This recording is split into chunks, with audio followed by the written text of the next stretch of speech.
তোমাদের কর্তব্য কি তোমরা জানতে চাইছো। আমি আমার লক্ষ লক্ষ ভাইকে শুধু এই একটি মাত্র কথা বলছি যে তোমরা প্রকৃত গুরু ভক্ত হও। যে প্রকৃত ভক্ত হয় তার আপনা আপনি ত্যাগস্পৃহা আসে অন্তরে। যার অন্তরে ত্যাগ আসে সে বড় কাজ করতে সমর্থ হয়। ত্যাগ ছাড়া বড় কাজ করা সম্ভব নয়। আজ তোমরা লক্ষ লক্ষ ভাই বোন রয়েছ, তোমাদের সকলের ভেতরে যদি আকাঙ্ক্ষা জাগে যে তোমরা মহৎ কাজ সুসম্পন্ন করবে, তাহলে অদূর ভবিষ্যতে তা করা অসম্ভব নয়।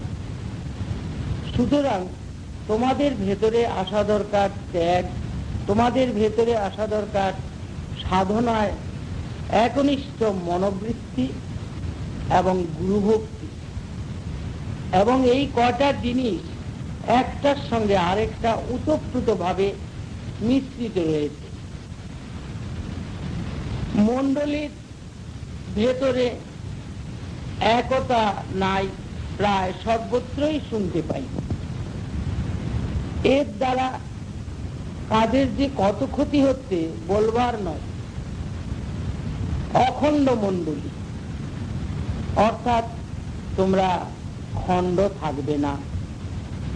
বাবা চাইছেন বিশ্বটাকে অখণ্ড করতে, একত্র করতে, মিলিত করতে। সেই জন্য বাবার সম্প্রদায়ের নাম হয়েছে অখণ্ড সম্প্রদায়। আমাদের বাবামণি বিশ্বকে আজ একত্র করতে চাইছেন, আর আমরা ভাইয়েরা বোনেরা একত্র মিলিত হয়ে পারছি না কাজ করতে।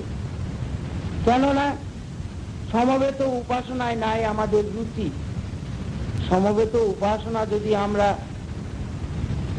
সকলে নিয়মিত ভাবে করি, সাধন ভজন করি, তাহলে দেখা যাবে আমরা পারবো বিশ্বকে ভালোবাসতে।